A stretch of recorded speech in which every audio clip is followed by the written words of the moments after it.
Hello welcome to all of you. मैं सिर्फ दीपक देवंगन। आज मैं आपके सामने एक और नए वीडियो के साथ पेश हूँ, जिसमें हम लोग पढ़ रहे हैं 12th क्लास बायोलॉजी का अध्याय नंबर 5, जिसका नाम है वंशावली के सिद्धांत एवं विविधता अध्याय से। तो आज का हमारा टॉपिक रहेगा क्लाइनफिल्टर सिंड्रोम के बारे में। आज हम लोग देखेंगे कि क्लाइनफिल्टर सिंड्रोम क्या होता है और इसके क्या क्या सिम्टम्स होते हैं और इसको जो है क्यों पढ़ना हमारे लिए आवश्यक होता है, इसको हम लोग देखेंगे।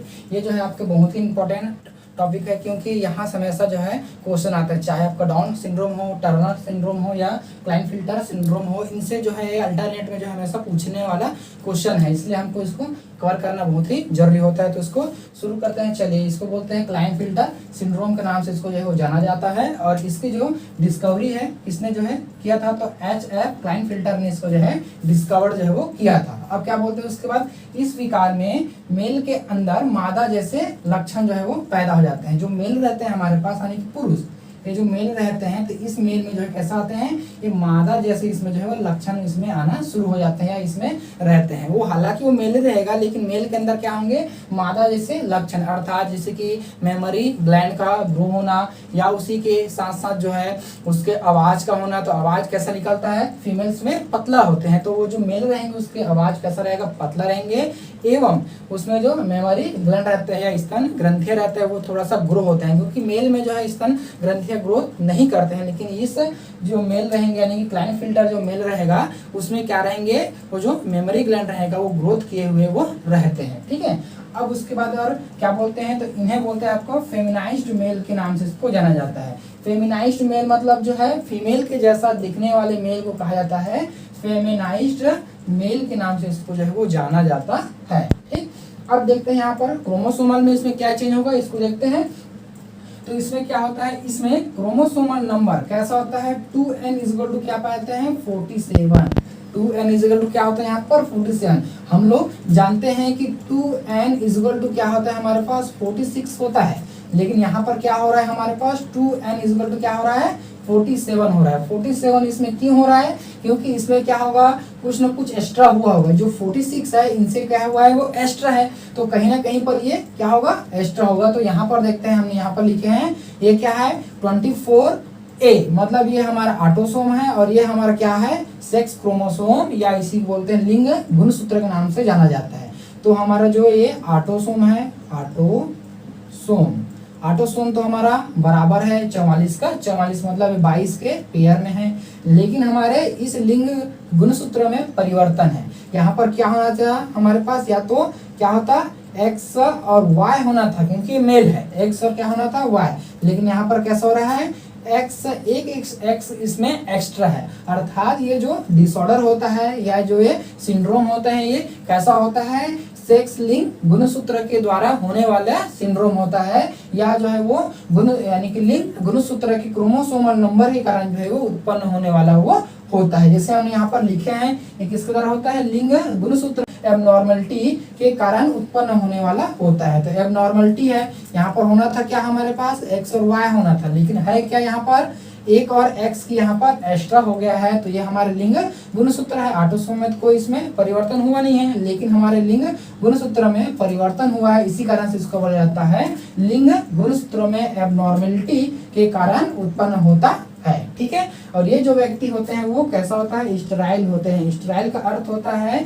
इनसे जो है संतान उत्पत्ति वो नहीं कर सकते या किसी बच्चे को जन्म नहीं दे पाएंगे। ठीक है। ये जो है कभी भी पिता नहीं बन सकते, इसीलिए बोला जाता है इसको आपका क्या बोलते हैं, इससे स्टेराइल कहा जाता है। ठीक है। अब इसके देखते हैं कारण क्या क्या होते हैं हमारे पास। तो कारण हमको जो है मुख्यतः 2 कारण हमको देखने को मिलता है। तो पहला जो होता है, अगर उसमें फीमेल है तो फीमेल के जो एग रहेंगे, अगर उसमें X क्रोमोसोम मतलब एक ही X क्रोमोसोम है, हम लोग जब जानते हैं जब उसमें जब गैमेटोजेनेसिस जब उसमें होता है तो उसमें क्या पाया जाता है, हमारे पास X रहता है तो 2X रहते हैं। लेकिन जब उसमें जब उसका जैगोट जब बनता है तो कोई 2X में से क्या होता है, केवल एक ही इसमें जो है वो पार्टिसिपेट इसमें करते हैं, चाहे ये हो या ये हो, कोई एक इसमें क्या करता है, पार्टिसिपेट यहाँ पर करते हैं। तो इसमें क्या हो रहा है, अब देखते हैं। तो ये फीमेल का एग है जिसमें क्या है, X क्रोमोसोम है, और उसी तरह से ये मेल का जो स्पर्म है इसमें क्या है, X और Y है। मेल का स्पर्म कैसा है, X और Y है,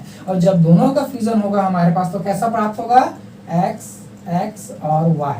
ये होगा किसका, फीमेल का, ये होंगे आपके मेल का। तो XXY हमको प्राप्त होगा, जो कि कैसा होगा हमारे में, क्लाइनफिल्टर सिंड्रोम वो कहलाएंगे। लेकिन ये जो केस है बहुत ही रेयर केस होता है, बहुत ही रेयर कंडीशन हमको देखने को ये मिलता है, हमको ऐसा अचानक से इसमें वो होता है। ठीक है, दूसरा जो इसमें कंडीशन आता है, दूसरा इसमें कारण है, तो इसमें क्या बोलता है, XX female, XX female egg रहता है, उसके साथ अगर मेल का Y स्पर्म, मेल का Y स्पर्म अगर इसमें फ्यूजन होता है, तब हमको इसमें जो है वो देखने को मिलता है कि इसमें हमको क्लाइनफिल्टर वो प्राप्त हमको होता है, जिसमें जो फीमेल का एग रहेगा वो कैसा रहता है, XX क्रोमोसोम वाले इसमें जो है वो होता है। ठीक है, लेकिन इसमें जो एग रहता है, ये जो एग है, एक पूरी तरह से इसमें कैसा होगा, नॉर्मल वो नहीं रहते हैं, क्योंकि हम लोग जानते हैं एग कैसा होता है हमारे पास, X क्रोमोसोम के साथ ही रहता है, सिंगल X के साथ रहता है, लेकिन यहाँ पर कैसा है, डबल X के साथ है, मतलब इसमें कुछ एबनॉर्मलिटी वो होता है। तो एबनॉर्मलिटी होता है नहीं कि ये नॉर्मल एग वो नहीं होते हैं, इसी को हमने थोड़ा सा फ्लो चार्ट के थ्रू समझाने का कोशिश यहाँ पर किए हैं कि ये किस तरह से यहाँ पर वो होता है, तो इसको थोड़ा सा समझ लेते हैं। तो ये हो गया हमारे पास क्या है, 44 ऑटोसोम हुआ, और इस तरह से यहाँ पर जो है वो लिंग गुणसूत्र हुआ इसका XX यानी कि फीमेल का। ठीक है, और जब इसमें मियोसिस यानी कि जब गेमेटोजेनेसिस की प्रोसेस जब होते हैं, इसमें मियोसिस जब डिवीजन यानी कि मियोसिस फर्स्ट होता है, तो मियोसिस फर्स्ट को हमेशा जानते हैं हम लोग, इसमें क्या होता है, अनइक्वल डिवीजन होते हैं, मतलब दो समान भागों में डिवाइड नहीं होंगे, दो असमान भागों में डिवाइड होते हैं। तो ऑटोसोम हमारे पास कितने हैं, 44 है। तो मियोसिस हो रहा है यानी कि अर्धसूत्री हो रहा है, यानी कि वो आधा हो जाएंगे, इधर क्या गया 22 ऑटोसोम हुए, और इधर भी 22 ऑटोसोम हुआ, और उस तरह से यहाँ पर क्या बनेगा हमारे पास, फर्स्ट पोलर बॉडी, मतलब इसमें जो है लिंग गुणसूत्र का गमन इसमें वो नहीं होता है, लिंग गुणसूत्र का क्या नहीं हो रहा है, यहाँ पर गमन वो नहीं होते, इसलिए वो 0 रहते हैं। और उसी तरह से दूसरे और हमारे पास 22 हमारे पास ऑटोसोम, उसी तरह से यहाँ पर जो है 2 क्या है, लिंग गुणसूत्र हमारे पास वो है। अब जब इसका ये मियोसिस सेकंड में जब ये एंटर करता है, तो मियोसिस सेकंड कैसा होता है, समसूत्री डिवीजन के जैसा ही होता है। तो इसमें कैसा बनेगा हमारे पास 22 ये बनेंगे हमारे पास ऑटोसोम, और XX क्रोमोसोम, जो कि आपका सेकेंडरी पोलर बॉडी का इसमें जो है वो फॉर्मेशन वो करता है। और उस तरह से मियोसिस सेकंड के फलस्वरूप हमारे पास क्या बनेगा, इधर 22 जो है आपके ऑटोसोम, और इधर जो है आपका XX जो है यहाँ आपका लिंग गुणसूत्र इसमें हमको प्राप्त हुआ होता है, जो कि आपका कैसा होता है, फर्टाइल एग रहता है, जो कि कैसा होता है, फर्टाइल यानी कि निषेचन के लिए जो है वो परिपक्व एग हमको जो इसमें मिलता है। अब इसका फ्यूजन किसके साथ होगा, इसका फ्यूजन होगा हमारे पास जो है वो किसके साथ, नॉर्मल स्पर्म के साथ इसमें वो फ्यूजन होता है। तो नॉर्मल स्पर्म में हमारे पास वो क्या रहता है, Y रहता है। ठीक है, नॉर्मल स्पर्म में क्या रहता है, Y रहता है। तो इसके साथ जब फ्यूजन होता है तो तब क्या प्राप्त होता है, इसको हम देख लेते हैं। तो यहाँ पर हमको देखने को मिलेगा, ये हमारा फीमेल का है और ये हमारा मेल का है। तो दोनों में जब यहाँ पर फ्यूजन होता है तो 22 कितना हो जाएगा, यहाँ पर 44 इसका ऑटोसोम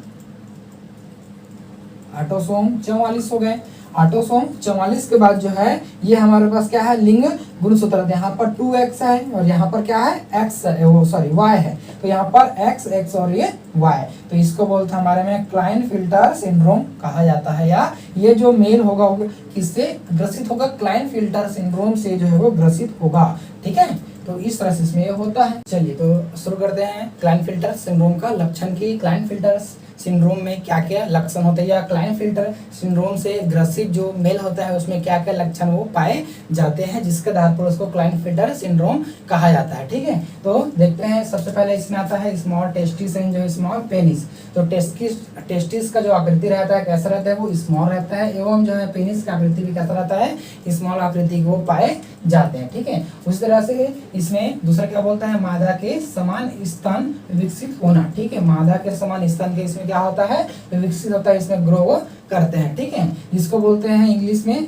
गायनेकोमेस्टिया के नाम से इसको जाना जाता है। कई बार एग्जामों में पूछा जाता है कि गायनेकोमेस्टिया क्या होता है, या ये कौन सा डिसऑर्डर के अंतर्गत ये आता है। तो आपको याद रखना है क्लाइनफिल्टर सिंड्रोम के अंतर्गत आने वाला होता है, जिसको बोलते हैं गायनेकोमेस्टिया के नाम से इसको जो है वो जाना जाता है। ठीक है, फिर तीसरा देखते हैं इसमें शरीर पर जो है बाल कम होना। ठीक है, शरीर पर बाल कम होना मतलब कि जो मेल होते हैं उसमें बालों की संख्या ज्यादा, जैसे कि छाती पे बाल आना और दाढ़ी मूंछ का आना, उसी तरह हाथों में पैरों में जो बाल रहते हैं वो मेल में ज्यादा होता है फीमेल के अकॉर्डिंग। ठीक है, तो इसमें क्या होता है मतलब शरीर पर बाल का कम होना, किसके अपेक्षा में, मेल के अपेक्षा में यहाँ पर जो है बाल का कम होना। ये मेल तो है लेकिन ये कैसा है, हमारे में मादा के समान मेल है, इसी कारण से इसमें क्या पाए जाते हैं, बालों की जो संख्या रहता है वो कम होता है। ठीक है, तो देखते हैं चौथा नंबर, मादा जैसी आवाज। मादा जैसी आवाज मतलब जो फीमेल की जो आवाज होता है, साउंड पतला होता है तो उसके जैसे आवाज, एवं जो है लंबे पाद, लंबे उसके जो है वो पैर और लंबे आकृति की इसमें वो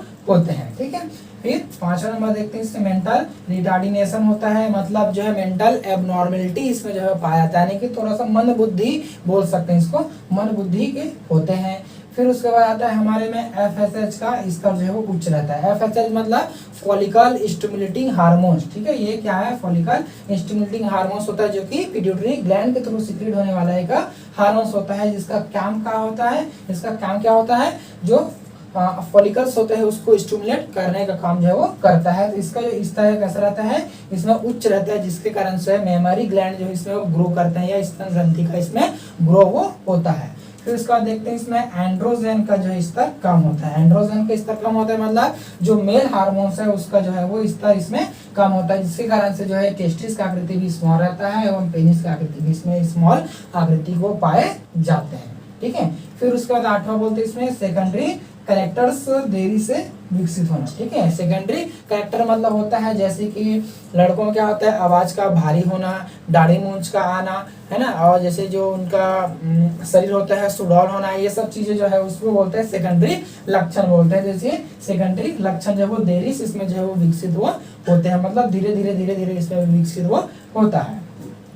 फिर 9वां नंबर आता है इसमें ब्रेस्ट कैंसर। ब्रेस्ट का कैंसर मतलब छाती की इसमें कैंसर होने का खतरा इनको बहुत ज्यादा वो रहता है। उसी के साथ साथ इसमें होता है आपका अस्थि छिद्रता रोग। अस्थि छिद्रता मतलब होता है अस्थि में जो है कैल्शियम का अस्थि हमारा बना होता है, तो वो कैल्शियम का अस्थियों में जो है छिद्र होने के कारण, जो छोटे छोटे होल होने के कारण जो है अस्थि छिद्रता होता है, यानी कि जो इसका अस्थियां होते हैं, इसका जो हड्डियां होती है वो कमजोर होते हैं। ठीक है, कहीं अगर कुछ चोट अगर इसको लग जाता है या इसमें अगर इसको धक्का अगर लगता है तो टूटने का चांस उसमें रहता है, यानी कि बहुत ज्यादा वो टूटने का चांस इसमें रहता है। तो इसी को बोलते हैं अस्थि छिद्रता रोग के नाम से इसको जो है वो जाना जाता है।